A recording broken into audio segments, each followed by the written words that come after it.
Welcome to the International News Program. Highlights related to tensions in Europe, along with many new developments around the world, will be presented to you on today's program. The International Criminal Court, ICC, on March 17 issued an arrest warrant for Russian President Vladimir Putin on charges of illegal movement of Ukrainian children. The ICC believes that this activity took place after the outbreak of the Russia-Ukraine conflict. The following is the reaction of some countries and organizations to this decision. U.S. State Department spokesperson has said, "There is no doubt that Russia is committing war crimes and atrocities in Ukraine." The department said in a statement that those responsible for war crimes must be held accountable. The UK Foreign Secretary has welcomed the warrant for Vladimir Putin's arrest.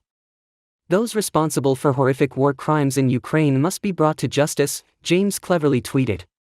Ukrainian President Volodymyr Zelensky said on Friday, March 17, that the International Criminal Court's decision to issue an arrest warrant against Russian President Vladimir Putin was historic and blamed Putin for the deportation of thousands of Ukrainian children. "The real number of deported children could be much higher than 16,000, he said. The Kremlin said on Friday, March 17, that an arrest warrant for war crimes issued by the International Criminal Court, ICC, against Russian President Vladimir Putin was outrageous, but meaningless with respect to Russia. Kremlin spokesman Dmitry Peskov said Russia found the very questions raised by the ICC outrageous and unacceptable, but noted that Russia, like many other countries, did not recognize the jurisdiction of the ICC. And accordingly, any decisions of this kind are null and void for the Russian Federation from the point of view of law." European Union Foreign Policy Chief Josep Borrell on Friday, March 17, called the ICC's issuing of an arrest warrant for Russian President Vladimir Putin an important decision for international justice. Borrell said the move was just the start of holding Russia accountable for its crimes and atrocities in Ukraine. One of Ukraine's key allies in NATO plans to place rocket launchers on its shared border with Russia. On Thursday, Polish Defense Minister Mariusz Błaszczak said his country intends to place a number of HIMARS rocket launchers at near the border with the Russia's Kaliningrad region. Weapons will be deployed with the Polish 16th Mechanized Division. According to RT, the TASS news agency on March 17 quoted Kaliningrad government spokesman Dmitry Liskov as calling the move an act of intimidation. Despite the offensive nature of the HIMARS launchers, he said, people in the area are being protected by units of the Baltic Fleet as well as the Russian military. It also comes amid concerns that Russia could potentially escalate violence into NATO territory like Poland, which recently became the first member of NATO to provide Ukraine with offense-capable warplanes. Meanwhile, Russia has also begun to increase its activity in the Eastern European country, according to Newsweek. Polish Interior Minister Mariusz Kaminski said last week that Poland had arrested 6 foreigners on charges of spying for Russia and plotting activities to sabotage the Polish military. In February, former Russian President and Deputy Chairman of Russia's Security Council Dmitry Medvedev said the only way for Moscow to ensure enduring peace with Ukraine was to push back the borders of its allied countries as far as possible, even if it meant risking conflict with NATO members like Poland. The United States has resumed surveillance drone flights over the Black Sea region following a Russian fighter jet intercept on Tuesday that led to the downing of a U.S. surveillance drone. An RQ-4 Global Hawk flew a mission to the region on Friday, the officials said, with one adding that it was the first such drone flight since the Tuesday incident. Pentagon officials have repeatedly stressed this week the incident would not stop Washington from flying such missions. An unmanned aerial vehicle, UAV MQ-9A Reaper, crashed into the Black Sea after the incident of encountering a Russian Su-27 fighter.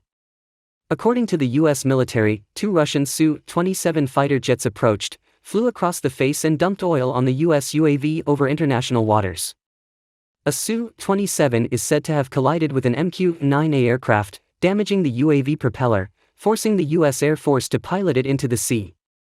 However, Russian officials denied the allegation and said that the U.S. aircraft maneuvered sharply and crashed after losing control. Polish President Andrzej Duda visited an arms factory in Radom on Friday, March 17, a day after Poland confirmed a new batch of Polish-made rifles had been ordered by the Ukrainian army. Modular assault rifles system Grad is a flagship product of Radom factory and has been already used by the Ukrainian soldiers. It can be said that this is one of the export blows of Poland. We are hoping for future contracts. Eastern Europe's arms industry is churning out guns, artillery shells, and other military supplies at a pace not seen since the Cold War as governments in the region lead efforts to aid Ukraine in its fight against Russia. The Russia-Ukraine conflict marks the first time that the European Union, EU, has supplied lethal weapons to a third country. According to CNN, since the outbreak of fighting, the European defense industry has achieved record revenue. President Tayyip Erdogan said on Friday, March 17, that Turkey's parliament will begin ratifying Finland's NATO bid, but not that of Sweden, removing the biggest remaining hurdle to enlarging the Western defense alliance as war continues to rage in Ukraine. Speaking in Ankara alongside Finnish counterpart Sauli Niinistö, Erdogan said Helsinki won Turkey's blessing after taking concrete steps to keep its promises to crack down on what it sees as terrorists and to free up defense exports. Ankara will continue discussions with Stockholm on terrorism-related issues, and Sweden's NATO membership bid would depend directly on measures taken, he added. The parliaments of all 30 NATO members must ratify newcomers.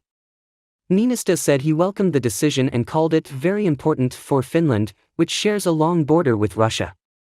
In response to Russia's invasion of Ukraine, Sweden and Finland applied last year to join the Transatlantic Pact but faced unexpected objections from Turkey. Ankara says Stockholm harbors members of terrorist groups, a charge Sweden denies. Apart from Hungary, Turkey is the only NATO member not yet to have given Finland and Sweden its green light.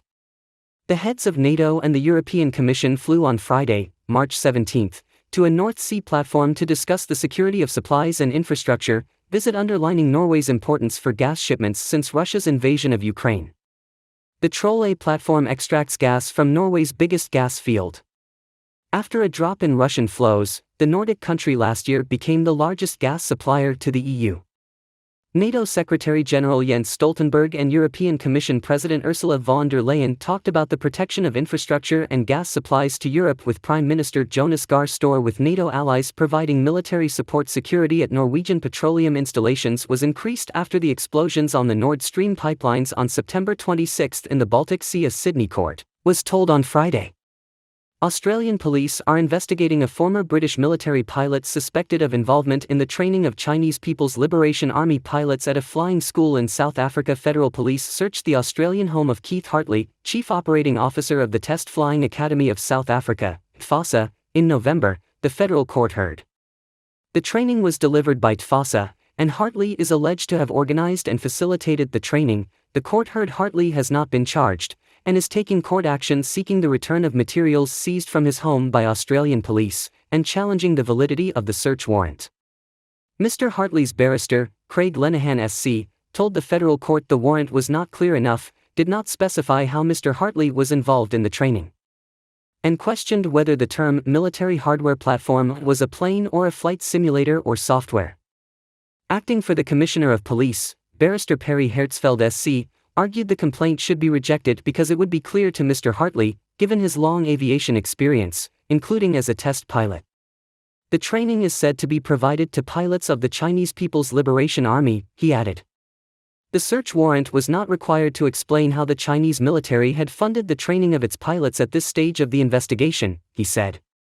Another ex-military pilot who previously worked for the flying school was arrested in Australia in October, and is fighting extradition to the United States, where he faces charges of training Chinese military pilots to land on aircraft carriers. Britain's Air Force chief said this month intelligence agencies in Australia and Britain had shared information to warn pilots against working for Beijing. To avoid cases like those of former pilot Hartley, Britain vowed to change its national security law to stop them working for intermediaries such as the South African Flying School. Next week, Japanese Prime Minister Kishida will be in Delhi on Monday and Chinese President Xi Jinping in Moscow to firm up no-limits alliance with Russia. The ball is now in PM Kishida's court if he wants to deepen defense and cyber-security ties with India. The Hindustan Times news website reported on March 17 that Japanese Prime Minister Fumio Kishida will hold talks with Indian Prime Minister Narendra Modi in New Delhi. The Japanese view on the Indo-Pacific and on expanding ties with India will be revealed when PM Kishida delivers a lecture on bilateral relations at the Sushma Swaraj Institute on March 20, while the Chinese belligerence in the Indo-Pacific, with Beijing having military friction with Tokyo over Senkaku Islands and in East Ladakh. With India on top of the agenda, PM Modi and PM Kishida will have a discussion on the G7, Quad and G20 summits later this year.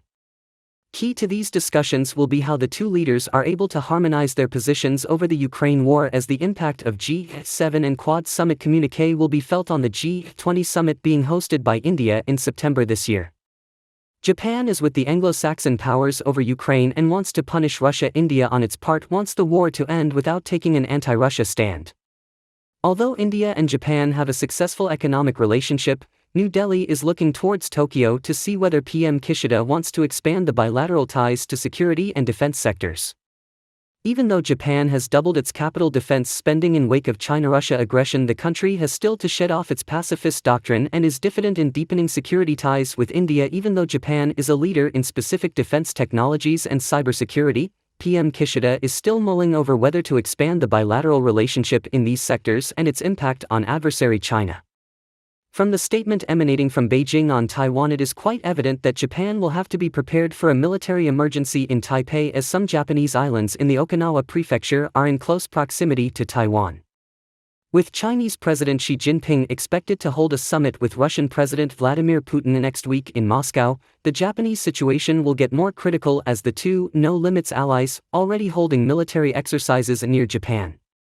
While India has made up its mind over its strategic choices in a rapidly changing political world, the bilateral relations with Japan will only grow if Tokyo is clear on where it stands vis-a-vis China and Russia.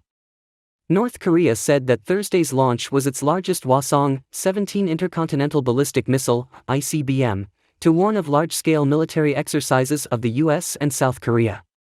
North Korea said that Thursday's launch was its largest Hwasong-17 intercontinental ballistic missile (ICBM), fired during a drill to demonstrate a tough response posture to ongoing U.S. South Korea military drills, state media reported.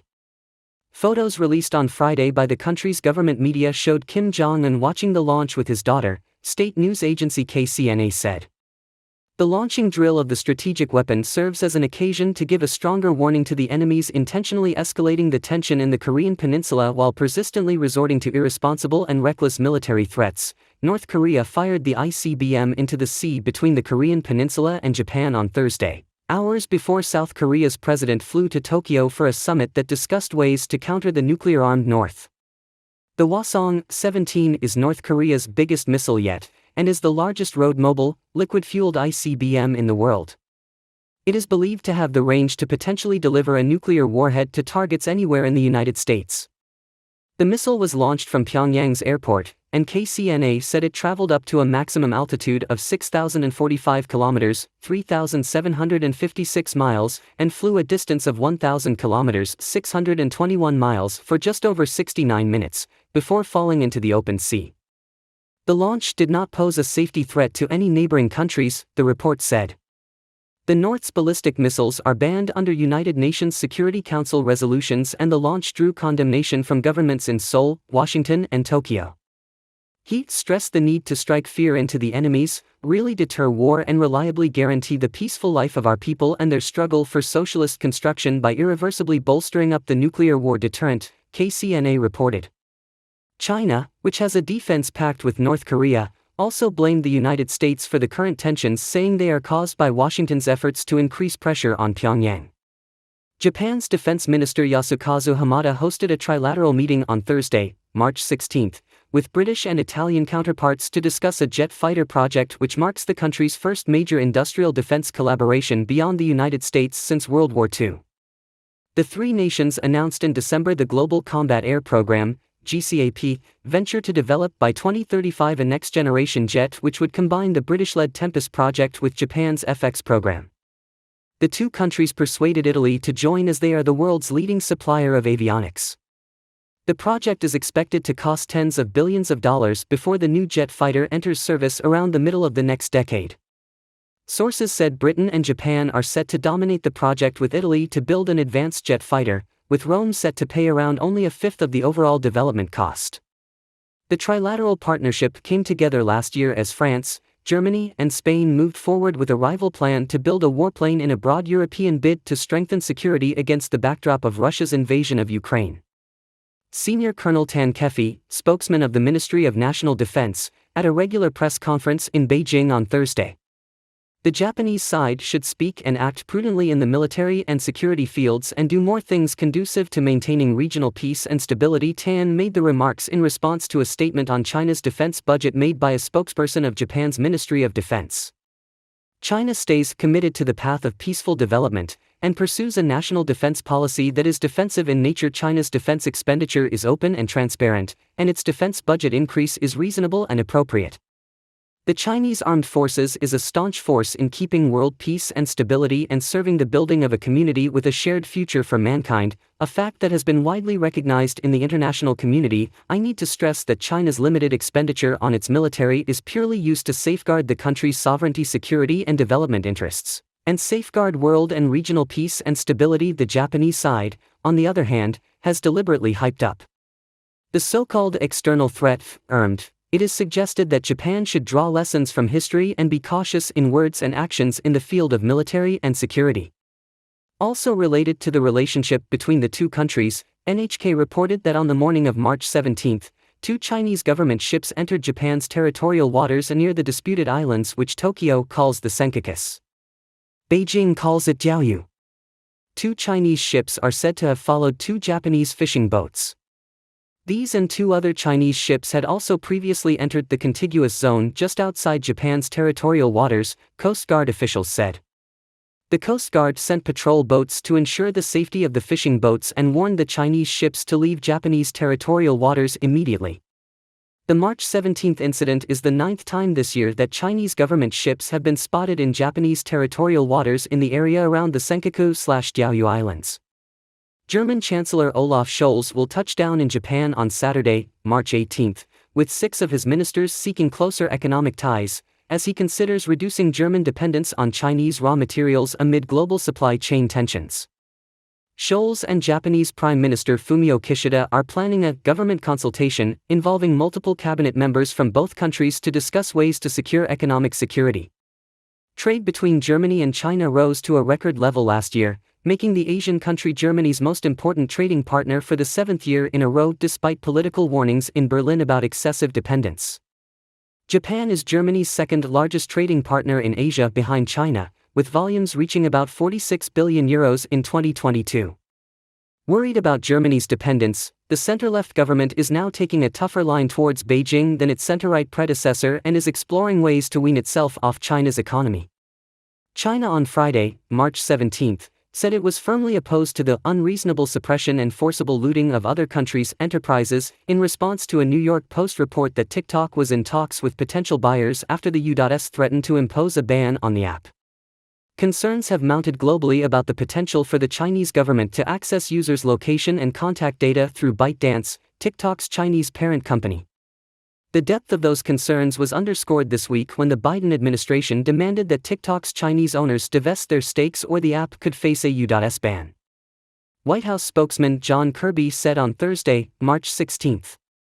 The Biden administration continues to back legislation to address national security concerns about popular Chinese-owned social media app TikTok. Several thousand people gathered in Belgrade on Friday, March 17, to protest against a Western-backed deal on normalizing ties between Kosovo and Serbia. Protesters held Serbian flags and banners reading "No to Capitulation" and "Down with the Franco-German Agreement." "I think the deal implies that we recognize Kosovo, which is not acceptable," Bogdan, 26-year-old student protester, told Reuters. The deal, is definitely a recognition of Kosovo. Whether you say it explicitly or whether it is implied indirectly, it is still recognition and it is not acceptable," said Milos Jovanovic, leader of the Democratic Party of Serbia, which was one of the protest organizers. Serbia's constitution considers Kosovo an integral part of its territory, even though it declared independence in 2008 with U.S. and European Union backing. Bilateral ties need to be mended for Kosovo to achieve its strategic goal of joining the EU. Serbian President Aleksandar Vučić is due to meet Kosovo Prime Minister Albin Kurti and EU officials on Saturday, March 17, in Ohrid, North Macedonia, to discuss the implementation of the deal on normalizing ties both parties agreed to last month. U.S. and European Union envoys are pressing the countries to approve a peace plan presented in mid-2022 under which Belgrade would stop lobbying against Kosovo having a seat in international organizations including the United Nations. Saudi Arabia's Al Ula Camel Cup race came to an end on Friday, March 17, with the first place winner claiming a total cash prize of $4.9 million from several racing events. Held in the middle of the desert of Al Ula in northwest Saudi Arabia, hundreds of audience members from the kingdom and beyond gathered for the inaugural iteration of the event. With a total prize pool of over $21 million, the race is said to be the biggest and most expensive in the region. In addition to the races, many cultural events and exhibitions also took place, which introduced the history and heritage of the area.